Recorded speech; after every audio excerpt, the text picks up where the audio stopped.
ação. Bom dia, nós somos o trabalho do terceiro B.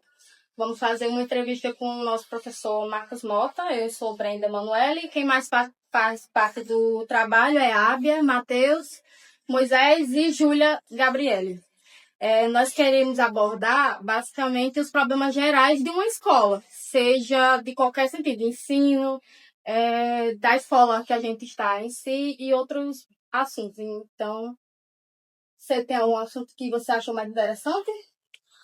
Pessoal, bom dia. Eu sou Marcos Mota, professor de História e Filosofia. A gente discutir hoje a escola pública é uma discussão assim, muito complexa, né? Pela questão do envolvimento em que várias ações, né, elas ocorrem no cotidiano escolar. Então, quando vocês colocam o geral de uma escola pública, a gente tem que partir também da sociedade, né? Sim. Como essa sociedade vê a escola, como a sociedade hoje, Brasil, 2025, vê a educação. E o que a gente percebe é que a educação ela tem dois pontos. Extremamente valorizada, né? Uhum. E outro ponto que é totalmente negada. Uhum. Então, assim, a gente vive essa dualidade.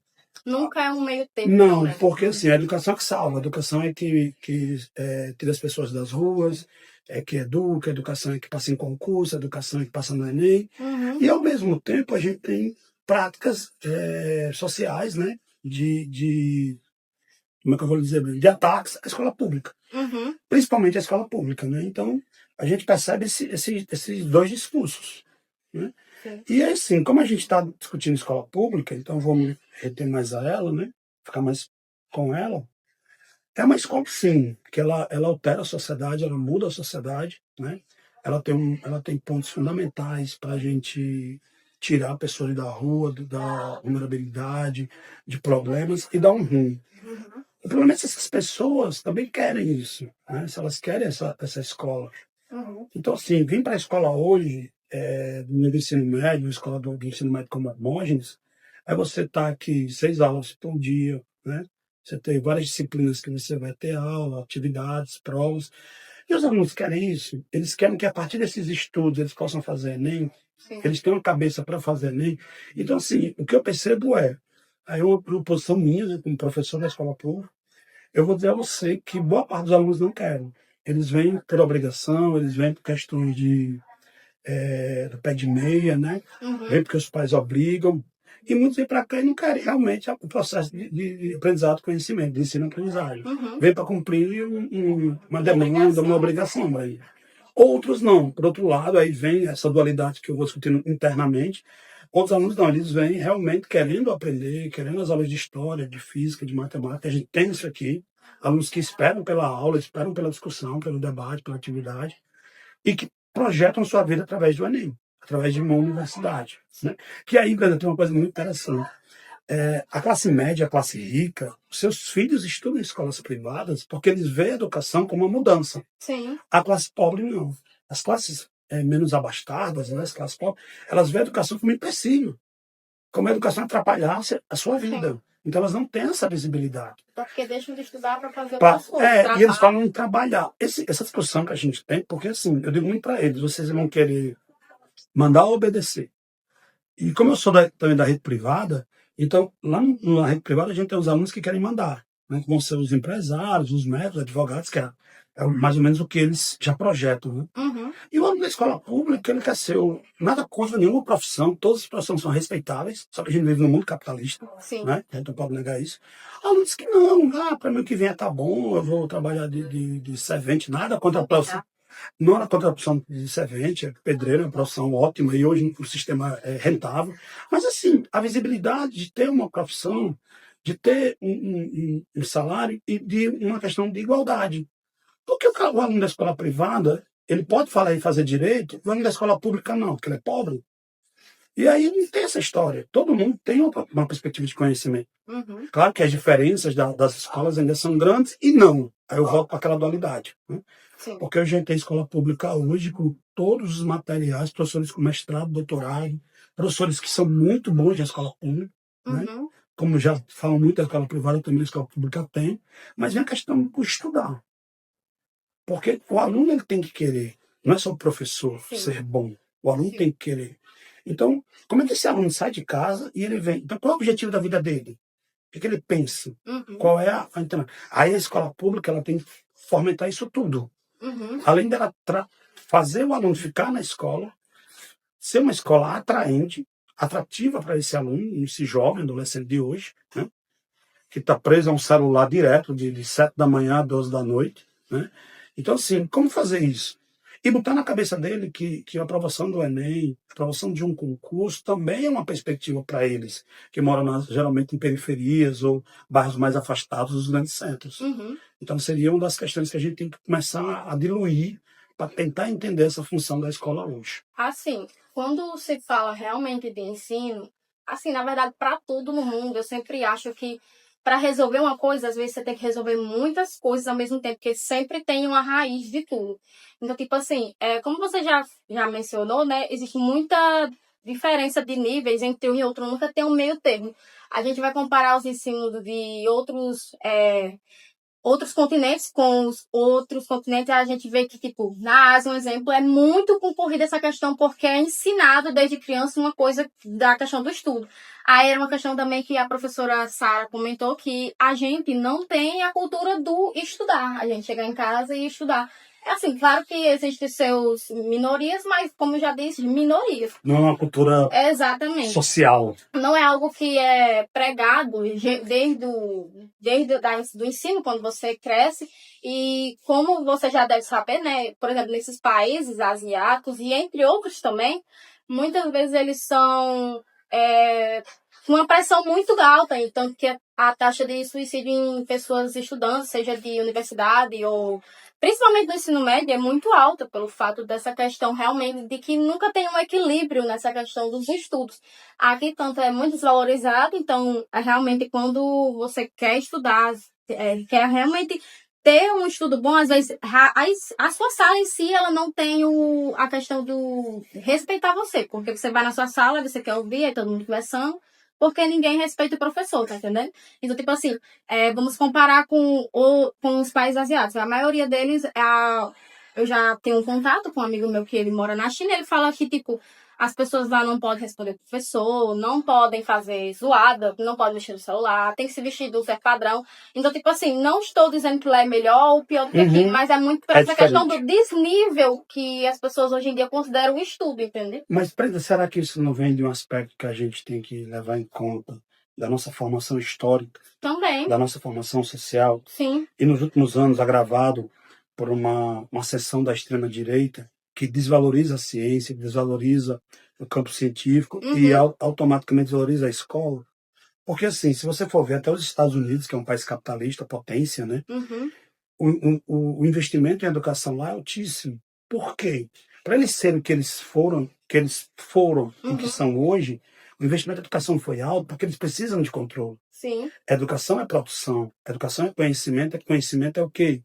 É produção de notebooks, produção de celulares, de novas tecnologias, de questões ambientais e por aí vai. N formas que a educação produz, né? N conhecimentos. E no Brasil, a gente ficou muito preso a isso. Aceitar o que vem do grande centro, isso é periferia. E foi colocado para a gente, como sociedade, que estudar é uma coisa que só foi para rico. Eu venho dessa cultura. Que eles diziam para mim que estudar era coisa de rico. Né? Pobre tem que trabalhar. E isso, por incrível que pareça, estamos em 2025, e isso perpetua até hoje. Sim. As pessoas não entendem. E aí vem outra dinâmica da nossa sociedade. Né? A gente, no caso aqui de Mossoró, vou dar um exemplo, a gente só tinha antigamente a ESAM e a UER. Se você não passasse na ESAM, na UER, você não teria acesso à universidade. Certo. Hoje nós temos a ESAM, temos a UFES, temos a UERN, temos o IF e temos N faculdades privadas que também dá acesso ao conhecimento. Aí a gente pode discutir a questão de melhoria, de qualidade, é outra discussão. Mas assim, a gente tem acesso ao conhecimento. E assim, hoje tem YouTube, tem Instagram, tem N canais que você pode ter acesso ao conhecimento. E parece que isso... E eu tô vendo alguns lugares mais ricos em conteúdo. Exato. Para aprender. É como assim, você tem que o aluno não pode usar celular. Pode sim, é uma ferramenta que a gente tem hoje. A forma como você utiliza, né? Exatamente. Eu gosto de usar o celular para fazer pesquisa, eu uso fazer pesquisa, ler PDF, ou seja, é uma ferramenta que eu tenho. A questão é, tanta coisa que a gente tem hoje para o conhecimento e a gente despreza. Porque, historicamente falando, conhecimento é poder. É. E o sistema, né, a gente como sociedade, a gente não quer as coisas que fazem educação. Vou lhe dar um exemplo.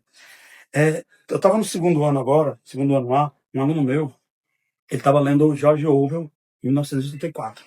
De uma sala de 38 alunos, um falou de um livro, outro falou de outro livro. O restante não está nem aí. Então, assim, numa sociedade que não lê, uma sociedade que não assiste filmes que possam lhe produzir conhecimento, né? Uma sociedade onde ela está preocupada sempre com o outro, a fofoca do outro, a vida do outro, ela não produz conhecimento. E aí a gente é muito tacanho nisso. E não focando também no crescimento pessoal. Pessoal, então assim, livro é uma abertura de conhecimento. Sim. Eu dei uma entrevista uma vez para uma televisão aqui em Mossoró, perguntando qual era a minha dica para passar no Enem. E eu disse que era leitura. A repórter disse, mas leitura? Sim. A prova do Enem é uma prova de leitura. Sim. Se você não tem saco para ler, como é que você vai interpretar? Se você lê uma página e já está cansado, como é que você vai ler uma questão que é metade de uma folha? Então, nesse sentido, o conhecimento ele vem para isso. Só que a gente não quer, como sociedade. Se você pegar, nada contra as músicas, né? Cada um tem seu estilo, e eu não estou aqui para fazer críticas ao meu estilo, cada um escuta o que quer. Mas se você pega letras de músicas de funk, não são todas de funk, não são todas de forró, do sertanejo, são letras que não vai fazer você refletir. Sim. Não vai fazer você pensar, sair da sua zona de conforto. Elas repetem um modelo da cultura de massa, que é o quê? É vender. Então a gente perde a criticidade, a gente perde o conhecimento. Então, Breno, o que eu percebo hoje é a gente tem uma amplitude de ferramentas, de canais, para se ter conhecimento, para se tornar uma sociedade crítica, e a gente não quer. Sim. Por incrível que pareça. Aí vem a nossa formação histórica. Sim. Eu até brinco com os meninos na sala de aula, né? Quando o filme não tem morte, não tem carro virando, né? Professor, esse filme não tem morte, tem carro virando, ou não tem mulher nua, né? Ou seja, a gente vive esse histórico ainda. De não interpretar, de não ler, de não querer entender. E aí isso dificulta uma produção de conhecimento. Quando se fala dessa parte histórica, a gente tem que levar diversos fatores, realmente. E, tipo, a gente parando para pensar, a gente percebe que é algo que é impregnado, no exemplo do Brasil, é algo impregnado nas pessoas. A gente recebe recursos, a gente recebe o que a gente merece muitas vezes, mas a gente não valoriza aquilo. Exemplo, assim, de coisas aleatórias. Quando a pessoa pede para o prefeito fazer uma praça. Quando fazem, menos de um mês já não tem as lixeiras da praça, por exemplo, entendeu? Ou não zelam daquilo que elas tanto almejavam ganhar, entendeu? Já vi também caso de, acho que foi no Natal, uma loja disponibilizou um rolo de embrulho de presente. Acho que você já viu. Aí a pessoa foi lá e pegou vários para levar para casa. Tipo, foi algo que ele disponibilizou para várias pessoas utilizarem, mas ele foi lá e tirou vários que ele não necessitava, entendeu? As pessoas querem muito para ela e não focam no ao todo. E todo mundo merece ter, entende? Uma praça que muitas pessoas podem utilizar. Uma pessoa vai lá querendo se divertir, vai para, por exemplo, sei lá, para mostrar para os amigos, vai e destrói um patrimônio público de algo que outra pessoa poderia valorizar, certo? Essa consciência coletiva, ela é cultural, ela é histórica nossa, está na raiz da nossa sociedade. Podemos mudar isso e mudamos. Vou dar um exemplo. Hoje, a escola Hermógenes, essa escola não está aqui de favor, né? Porque esse prédio aqui não nos pertence, né? A nossa está sofrendo um processo de reforma. Mas tem internet para os alunos. Hoje os alunos ganham o que chama-se pé de meia, eu rebatizei de pé de pano, né? O cavalo do pica-pau. E temos Chromebooks, temos notebooks, temos professores aqui com mestrado fazendo doutorado, temos professores aqui querendo fazer melhoria para os alunos. Esses alunos, eles geralmente não querem. Então, assim, eu venho de um processo histórico, escolar, Brenda, que eu não tinha isso. Eu lembro que eu fazia parte do Grêmio da minha escola, quando eu estava lá em Natal, e eu ficava na escola, fazia coisa, porque eu queria fazer aquilo ali, queria estar presente naquilo. Na universidade eu fui monitor, não tinha bolsa, não tinha nada, mas eu fui monitor. E eu venho da UERN e eu valorizei sempre a universidade, a UERN.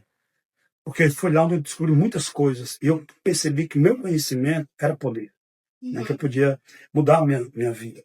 Hoje nós temos N coisas para os alunos, bolsas, e os alunos ainda refutam. Não existe uma consciência de manter isso, de lutar por isso, de E do ampliar essas esforço que é conquistas, colocado. e do esforço e do dinheiro. Sim. Então, assim, hoje temos material didático bom, que os alunos recebem. Uhum. Então, o que está faltando? Aí vem a questão da consciência. É uma consciência tacanha, é uma consciência pequena, é uma reprodução, como eu volto a frisar, que veio de uma extrema-direita que chegou ao poder Uhum. e espalhou isso, que a função da gente é trabalhar. Eu não consigo ver uma sociedade sem ver a luta de classes. Eu não consigo ver isso. Para mim, ela é feita por luta de classes mesmo, de grupos. Quem está no poder quer ficar no poder. Então ela precisa que alguém subsidie esse poder. Uhum. E aí vai ficar para as classes pobres, as classes periféricas. E esse discurso de trabalhar, ganhar um salário mínimo, ou nem carteira assinada mais, né? A uberização, você não ter mais nada, você viver solto, é uma questão muito individualista. Uhum. Que isso quebra uma ideia de uma sociedade coletiva que pensa no outro. Eu não penso no outro, eu penso em mim. Se eu me dei bem, o resto que se lasca. Uhum. Então, essa coletividade que você coloca, que você pede, é um pouco diferente de outros países, de outras culturas. De novo, eu concordo com você. Não é que a cultura de lá seja melhor ou pior, mas é diferente. Sim. Quando você tem É a uma... forma que é impregnada nas pessoas. nas pessoas. Então, que a gente acho que já conseguiu vários avanços. Mas aquilo que a gente queria mais, a gente não consegue. É tanto que os alunos daqui, muitos alunos daqui dessa escola e de outras escolas, quando o professor não vem, é uma festa. Hoje não vou ter aula dele. Ê! Cara, eu não entendo isso. Sabe? É estranho para mim. Porque eu queria assistir aula. Na minha época eu queria assistir aula. Eu gostava da escola. Eu não via É a o que escola ainda como tem uma prisão. acesso que alguns não têm, né? Exatamente. Porque eu aprendi que a escola ia transformar a minha vida. Eu entendi que a universidade ia me dar a minha vida. Só que tem um problema, Breno. Desde criança, pequeno já, 8, 9, 10 anos, meu pai, ele me incentivou muito a ler. Ele me levou para assistir muitos filmes. Então eu fui influenciado por uma coisa meio diferente dos meus colegas de época. Eu com 10 anos já estava lendo livros que eu vim entender agora, né? Adulto. Que você com 10, 11 anos lê O Cortiço, do Guilherme Azevedo, Machado de Assis, eu não entendia nada, não vou mentir. E assistir filmes. Eu assisti Gandhi na época, eu não entendi nada do Gandhi. Né? Mas meu pai me levava. Uhum. E isso, querendo ou não, me influenciou Sim. a ter uma abertura de entender esse mundo através do conhecimento. Sim. Quando a gente se fala também dessa parte do ensino em si, a gente tem que parar para pensar também as formas que os professores aplicam isso nas salas de aula, porque assim, realmente a gente tem que parar para pensar que tem também alunos que têm dificuldade diferente e formas que eles aprendem diferente. Então, por exemplo, eu acho muito boa a técnica que você usa. Tipo, você não estou reclamando do fato de outros professores escreverem, mas você transforma aquela aula como se fosse uma história que você estivesse contando e que cativa os alunos, entendeu? Então, eu particularmente gosto muito desse método de estudo, que eu consigo aprender, que é como se você estivesse contando uma coisa assim muito interessante, ao invés de se eu só escrever, eu ter que ler lá, tá entendendo? Que assim, é um método que eu consigo aprender de forma melhor, sabe? E eu acho que é algo que a gente deve sempre analisar nos alunos da forma que a gente tem que aprender. O negócio é que a gente é muito individualista, sabe? Então, é uma questão muito difícil da gente conseguir chegar em todas as pessoas. Como você lida com isso, geralmente? Brenda, como a gente está falando de escola pública, e aí eu vou dar uma geral, o que é ser professor hoje? Você pega os cursos de licenciatura da UERN, da Estácio, da UNP, e outros cursos de licenciatura espalhados pelo Brasil. Quantos alunos querem terminar o curso de História, de Pedagogia, de Matemática, de Física, Química? Quem desses alunos quer ser professor hoje no Brasil 2027? A gente está passando por uma crise muito forte. Não ter professor, por incrível que pareça. A gente forma muito professor. O problema é que desses formados, muitos não querem vir para a sala de aula. Uhum. E aí, tanto a escola pública como a privada está sofrendo isso agora. Porque não é só terminar a ser professor. É como eu vou trabalhar o ensino, a docência, numa sala de aula com 40 alunos, Sim. com essa diversidade que você colocou, né? Com os problemas que a gente está tendo hoje, os alunos portadores de deficiência, né? Que é a inclusão e tem que ser mesmo, concordo com ela. A questão do racismo, a questão da homofobia, da gordofobia. Falando, conhecimento é poder. É. E o sistema, né? A gente como sociedade, a gente não quer as coisas que fazem educação. Vou lhe dar um exemplo. Eu estava no segundo ano agora, segundo ano A, um aluno meu, ele estava lendo o George Orwell, em 1984. De uma sala de 38 alunos, um falou de um livro. outro falou de outro livro. O restante não está nem aí. Então, assim, uma sociedade que não lê, uma sociedade que não assiste filmes que possam lhe produzir conhecimento, né? Uma sociedade onde ela está preocupada sempre com o outro, a fofoca do outro, a vida do outro, ela não produz conhecimento. E aí a gente é muito tacanho nisso. E não focando também no crescimento pessoal. Pessoal, então assim, livro é uma abertura de conhecimento. Sim. Eu dei uma entrevista uma vez para uma televisão aqui no Mossoró, perguntando qual era a minha dica para passar no Enem. E eu disse que era leitura. A repórter disse, mas leitura? Sim. A prova do Enem é a prova de leitura. Sim. Se você não tem saco para ler, como é que você vai interpretar? Se você lê uma página e está cansado, como é que você vai ler uma questão que é metade de uma folha? Então, nesse sentido, o conhecimento ele vem para isso. Só que a gente não quer, como sociedade. Se você pegar, nada contra as músicas, né? Cada um tem seu estilo, eu não estou aqui para fazer críticas a nenhum estilo, cada um escuta o que quer. Mas se você pegar letras de músicas de funk, não são todas de funk, não são todas de forró, do sertanejo, são letras que não vai fazer você refletir, não vai fazer você pensar, sair da sua zona de conforto. Elas repetem o modelo da cultura de massa, que é o quê? É vender.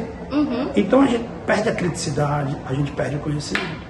Então, Breno, o que eu percebo hoje é a gente tem uma amplitude de ferramentas, de canais, para se ter conhecimento, para se tornar uma sociedade crítica, e a gente não quer. Sim. Por incrível que pareça. Aí vem a nossa formação histórica. Sim.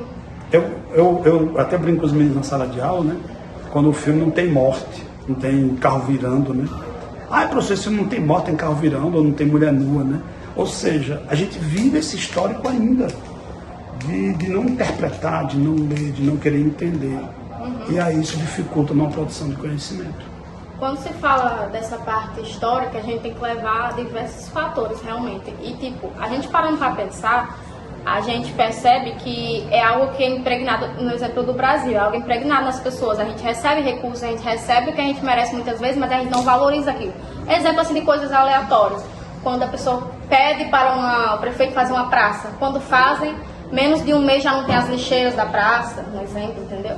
Ou não zelam daquilo que elas tanto almejavam ganhar, entendeu? Já vi também caso de, acho que foi no Natal, uma loja disponibilizou um rolo de embrulho de presente, acho que você já viu. Aí a pessoa foi lá e pegou vários para levar para casa, tipo, foi algo que ele disponibilizou para várias pessoas utilizarem, mas ele foi lá e tirou vários que ele não necessitava, entendeu? As pessoas querem muito para ela e não focam no ao todo, que todo mundo merece ter, entende? Uma praça que muitas pessoas podem utilizar, uma pessoa vai lá querendo se divertir, vai para, por exemplo, sei lá, precisa mostrar para os amigos, vai e destrói um patrimônio público de algo que outra pessoa poderia valorizar, certo? Essa consciência coletiva, ela é cultural, ela é histórica nossa, está na raiz da nossa sociedade. Podemos mudar isso mudando. Vou lhe dar um exemplo. Hoje, a escola Hermógenes, essa escola não está aqui de favor, né? Porque esse prédio aqui não nos pertence, né? A nossa está sofrendo um processo de reforma. Mas tem internet para os alunos. Hoje os alunos ganham o que chama-se pé de meia, eu rebatizei de pé de pano, né? O cavalo do pica-pau. E temos Chromebooks, temos notebooks, temos professores aqui com mestrado, fazendo doutorado, temos professores aqui querendo fazer um melhoria para os alunos. Esses alunos, eles geralmente não querem. Então, assim, eu venho de um processo histórico, escolar, Brenda, que eu não tinha isso. Eu lembro que eu fazia parte do Grêmio da minha escola, quando eu estava lá em Natal, e eu ficava na escola, fazia coisa, porque eu queria fazer aquilo ali, eu queria estar presente naquilo lá. Na universidade eu fui monitor, não tinha bolsa, não tinha nada, mas eu fui monitor. E eu venho da UERN, e eu valorizei sempre a universidade, a UERN. Porque foi lá onde eu descobri muitas coisas. E eu percebi que o meu conhecimento era poder. Né, que eu podia mudar a minha vida. Hoje nós temos N coisas para os alunos, bolsas, e os alunos ainda refutam.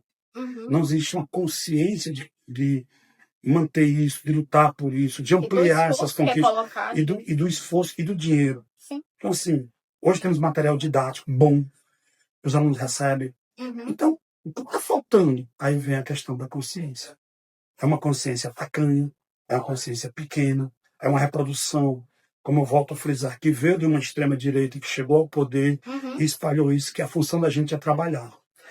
Eu não consigo ver uma sociedade sem ver a luta de classes, eu não consigo ver isso. Para mim, ela é feita por luta de classes mesmo, de grupos. Quem está no poder quer ficar no poder. Ela precisa que alguém subsidie esse poder. E aí vai ficar para as classes pobres, as classes periféricas.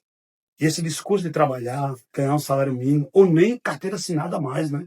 A uberização, você não ter mais nada, você viver solto, é uma questão muito individualista. Que isso quebra uma ideia de uma sociedade coletiva que pensa no outro. Eu não penso no outro, eu penso em mim. Se eu me dei bem, o resto que se lasque. Então, essa coletividade que você coloca, que você pede, é um pouco diferente de outros países, de outras culturas. De novo, eu concordo com você. Não é que a cultura de lá seja melhor ou pior, mas é diferente. Sim. Quando você tem É a uma... forma que é impregnada nas pessoas. nas pessoas. Então, que a gente acho que já conseguiu vários avanços. Mas aquilo que a gente queria mais, a gente não consegue. É tanto que os alunos daqui, muitos alunos daqui dessa escola e de outras escolas, quando o professor não vem, é uma festa. Hoje não vou ter aula dele. Ê! Cara, eu não entendo isso. Sabe? É estranho para mim. Porque eu queria assistir aula. Na minha época eu queria assistir aula. Eu gostava da escola. Eu não via a escola como uma prisão. Que alguns não têm, né? Exatamente. Porque eu aprendi que a escola ia transformar a minha vida. Eu entendi que a universidade ia me dar mesmo. Só que tem um problema, velho. Desde criança, pequeno já, 8, 9, 10 anos, meu pai, ele me incentivou muito a ler. Ele me levou para assistir muitos filmes. Então eu fui influenciado por uma coisa meio diferente dos meus colegas de época. Eu com 10 anos já estava lendo livros que eu vim entender agora, né? Adulto. Que você com 10, 11 anos lê o Cortiço, do Dolores Azevedo, Machado de Assis, eu não entendia nada, não vou mentir. E assistir filmes, eu assisti Gandhi na época, eu não entendi nada do Gandhi. Né? Mas meu pai me levava. E isso, querendo ou não, me influenciou a ter uma abertura de entender esse mundo através do conhecimento. Sim. Quando a gente se fala também dessa parte do ensino em si, a gente tem que parar para pensar também as formas que os professores aplicam isso nas salas de aula, porque assim, realmente a gente tem que parar para pensar que tem também alunos que têm dificuldades diferentes e formas que eles aprendem diferentes. Então, por exemplo, eu acho muito boa a técnica que você usa. Tipo, você não estou reclamando do fato de outros professores escreverem, mas você transforma aquela aula como se fosse uma história que você estivesse contando e que cativa os alunos, entendeu? Então, eu particularmente gosto muito desse método de estudo, que eu consigo aprender, que é como se você estivesse contando uma coisa assim muito interessante, ao invés de se eu estar escrevendo, eu tenho que ler lá, tá entendendo? Porque assim, é um método que eu consigo aprender de forma melhor, sabe? E eu acho que é algo que a gente deve sempre analisar nos alunos da forma que a gente tem que aprender. O negócio é que a gente é muito individualista, sabe? Então, é uma questão muito difícil da gente conseguir chegar em todas as pessoas. Como você lida com isso, geralmente? Brenda, como a gente está falando de escola pública, e aí eu vou dar uma geral, o que é ser professor hoje? Você pega os cursos de licenciatura da UERN, da Estácio, da UNP, e outros cursos de licenciatura espalhados pelo Brasil. Quantos alunos querem terminar o curso de História, de Pedagogia, de Matemática, de Física, Química? Quem desses alunos quer ser professor hoje no Brasil 2025? A gente está passando por uma crise muito forte. Não ter professor, por incrível que pareça. A gente forma muito professor. O problema é que desses formados, muitos não querem vir para a sala de aula. E aí, tanto a escola pública como a privada está sofrendo isso agora. Porque não é só terminar a ser professor. É como eu vou trabalhar o ensino, a docência, numa sala de aula com 40 alunos, com essa diversidade que você colocou, né? Com os problemas que a gente está tendo hoje, os alunos portadores de deficiência, né? Que é a inclusão e tem que ser mesmo, concordo com ela. A questão do racismo, a questão da homofobia, da gordofobia e outros problemas que a gente tem do bullying. Como trabalhar isso numa sociedade individualista, dentro de uma sala para ser coletiva? Aí o professor, ele tem que... Aquela aula que eu dava em 2000, eu não dou mais. 2000 foi um período, foi em 2025. Eu não tinha celular antigamente, hoje eu tenho. Então eu tenho que repensar a minha docência. Eu tenho que sair da minha zona de conforto e aplicar. Como eu citei luta de classes, e eu não posso deixar de citá-lo, um grande pedagogo, que é Paulo Freire. Paulo Freire sempre trabalhou com a ideia de que a gente tem que pegar o conhecimento e trazer para a sua ação, para a sua localidade. Eu não adianta da Revolução Francesa, lá em Paris, em 1789, você mostrar para você que aqui em Mossoró nós temos as divisões de classes, as divisões de grupos, as periferias. quem é rico, quem é pobre, o acesso à cultura, acesso à informação, acesso ao conhecimento.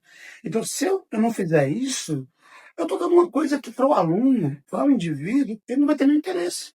Porque não está trabalhando com aquilo que ele enfrenta no seu cotidiano. Sim. Então, Com a realidade dele, com a né? realidade dele. Então, eu tenho que aproximar esse assunto, esse tema, Revolução, França, classes sociais, grupos sociais, para um 2025, que é o que ele está passando hoje. Uhum. Então, assim, a partir do momento que eu tento fazer isso, eu estou mostrando para ele que muita coisa do passado, ela continua no presente, só mudou os nomes, só mudou os signos, como já dizia Bourdieu, ela já é um processo simbólico. Então, essas diferenças de presente. Na Revolução Francesa, os nobres usavam aquelas roupas fechadinhas, bonitinhas, todas presas. Os pobres usavam calças folgadas. Isso na Revolução Francesa. 2025. Quem é que usa um tênis da Vans original? Acho que é Vans o nome da marca, né? Quanto é um tênis desse?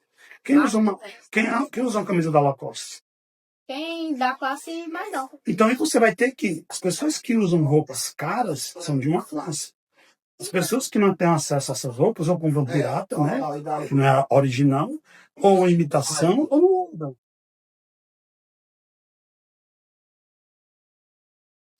E aí?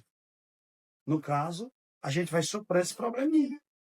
Então, se você aproximar o conhecimento da realidade do aluno, você vai gostar, porque ele vai passar a entender como a realidade dele não é tão diferente do que aconteceu na Revolução Francesa há 300 anos atrás. Sim. Voltando para aquele assunto que você comentou sobre a gente saber valorizar o esforço do professor, saber os recursos que a gente recebe, é um costume que eu gosto de fazer muito, dependendo da situação, porque quando eu comecei a trabalhar de CLT, eu percebi do quanto a gente não conhece sobre as coisas que a gente não tem acesso. Por exemplo, eu comecei a trabalhar numa loja de roupas. Eu conheci conhecimento do qual uma pessoa que entra na loja não sabe o que acontece ali dentro. Tipo, não sabe qual é o todo processo, como tudo funciona. E isso me gerou uma curiosidade que todos os lugares que eu vou, eu paro para pensar sobre como aquilo funciona, como que tudo faz para ficar em ordem, né? Então, quando eu percebo as coisas que acontecem aqui na escola, eu percebo o esforço que é colocado nos professores. É tanto que quando teve a- as coisas foram tragas da outra escola para cá, os professores mesmos ajudaram na mudança, porque queriam realmente trazer, viu o quanto é prejudicial os alunos ficarem sem aula. E, tipo, é uma coisa que eu paro muito para pensar sobre os detalhes que acontecem dentro. E uma coisa que me ajudou muito a ver como as coisas funcionam melhor foi ter entrado no conselho estudantil. Que durante as reuniões a gente para para pensar em problemas que normalmente a gente não percebe. Sobre também coisas que o professor traz, a gente não percebe, como a compra dos materiais didáticos. Na Feira do Livro nem sabia que tinham comprado, né, os livros na Feira do Livro. Então, é uma coisa que eu gosto de tentar reparar no que as coisas acontecem ao nosso redor, para a gente aprender também a dar mais valor naquilo, entendeu? No trabalho de alguém, no esforço que ele colocou naquilo, entende? Deixa eu fazer uma pergunta. Você prefere ver, entender a realidade diante de você, ou você viver no mundo da caverna? Como já dizia Platão. Sim. Platão, não sei se vocês se lembram, a alegoria da caverna, pessoas de frente com a parede, e aí a sombra que tinha no buraco da entrada da luz da caverna na parede, e as pessoas vendo aquilo ali. E preferiam continuar Ali do que sair para ver a realidade. Sim. Entender e ver a realidade, fazer parte dela, é sair da zona de conforto. Sim. Eu quero sair da minha zona de conforto? Não. Eu prefiro viver o meu cotidiano repetitivo. Ou seja, eu não sei de nada, não quero saber de nada, não estou nem aí para nada. Uhum. Porque é mais confortável. Só que eu sofro as ações desse meu conforto. Só que eu estou tão escravizado, eu estou tão... aí eu vou lembrar do livro do George Orwell, né? Eu estou tão sistemático que eu não consigo nem ver isso. Eu só consigo repensar, reproduzir essas coisas. Então, Breno, a partir do momento que o aluno ele passa a não fazer parte do processo escolar, que ele vem para a escola apenas como a expressão que às vezes a gente usa, botar a mochila do lado da cadeira, como também não entender a sua realidade, não muda, cara. Não opera. Só que a gente da escola tenta fazer isso. E aí, Breno, vem uma conquista. Por mais que a escola pública seja cheia de problemas, já com algumas soluções, eu não vou mentir para você, eu fico muito grato, né? da forma como eu trabalho em escola pública e vendo os resultados posteriores. Alunos passando no Enem, alunos fazendo faculdade, alunos passando em concurso, né? Alunos abrindo suas lojas, alunos abrindo seus pequenos empreendimentos, alunos buscando sair dessa zona de conforto. Porque para mim a escola tem uma função disso. Ela possibilita você abrir seus caminhos. Como eu falei a você, antigamente as pessoas só estudavam quem tinha condições. E era uma época que vocês não pegaram isso, mas as pessoas vinham do interior para Mossoró, e de Mossoró para Natal, Fortaleza. Hoje Mossoró tem condições de estudo. Então, assim, mudou. É o que eu queria? Não. Mas a gente já conseguiu mudar muitas coisas. Eu tenho alunos que vão fazer Enem, que vão fazer concurso, que querem estudar, que eles querem sair dessa zona da escola. Que a escola pública ela errou? Não. Ela erra procurando acertar. Sim. Então, é uma instituição que a gente tem que valorizar, tem que defender, porque ela muda uma sociedade. Eu sempre achei que, tipo, quando eu entrei na minha antiga empresa, eu achei que seria algo que seria muito ruim. Não antes de entrar, mas durante o processo. Achava muito ruim estar lá, mas depois que eu saí, eu percebi que, tipo assim, por mais que eu tenha saído da minha zona de conforto, porque antigamente, eu era uma pessoa muito tímida, então, tipo, eu tive que sair da minha zona de conforto para conseguir fazer o meu trabalho, porque ali eu estava sendo padre e tenho que sair da minha zona de conforto para fazer a minha função. E nisso, assim, hoje em dia eu agradeço, porque por mais que naquela época tinha sido um desafio para mim, foi algo que me transformou e, tipo, pra mim, todas as coisas que a gente leva na vida, mesmo que seja algo ruim naquele momento, sempre vai trazer algo de benefício para você e você vai usar de alguma forma. Então, essa questão de realmente sair da zona de conforto, infelizmente ou felizmente, é uma coisa que a gente realmente tem que fazer na sociedade que a gente vive. As pessoas falam, você quer ganhar dinheiro, aí, no exemplo dos vídeos para a internet, você tem vergonha de gravar, as pessoas falam, grave, você pode ganhar muitas coisas, mas você vai ter que sair da zona de conforto para poder aparecer em um vídeo. Isso para tudo que você vai fazer, de falar em público ou gravar um vídeo, como eu falei, entre outras coisas do que você pode fazer para sair da zona de conforto que você, muitas vezes, realmente a gente não consegue sair. Mas, às vezes, a sociedade te obriga a fazer isso para você conseguir viver. Porque, às vezes, você está num emprego que eles vão te obrigar a fazer uma certa função, e aí ou você faz, ou você vai ser demitido e não tem como alimentar a sua família, né? Eu concordo, agora sim, só veja uma coisa. Você não é obrigado a se escravizar por isso.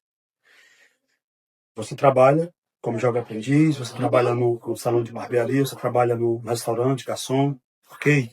É digno. Uhum. A família está precisando, você precisa desse salário. Mas aí vem uma questão.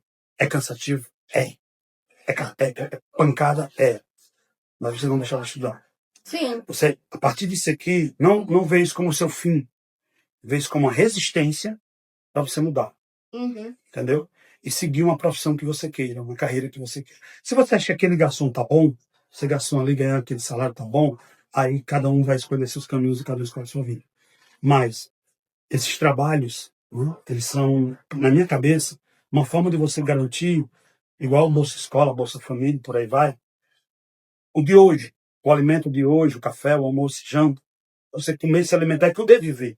Sim. Mas a partir daí, você vê que tem possibilidades de mudar. É difícil, é cansativo, mas a gente tem que ser resistente. Uhum. Então a resistência faz parte de uma formação do indivíduo, de uma formação social, de uma formação coletiva. Eu também ia falar isso que eu acho que já deu tempo.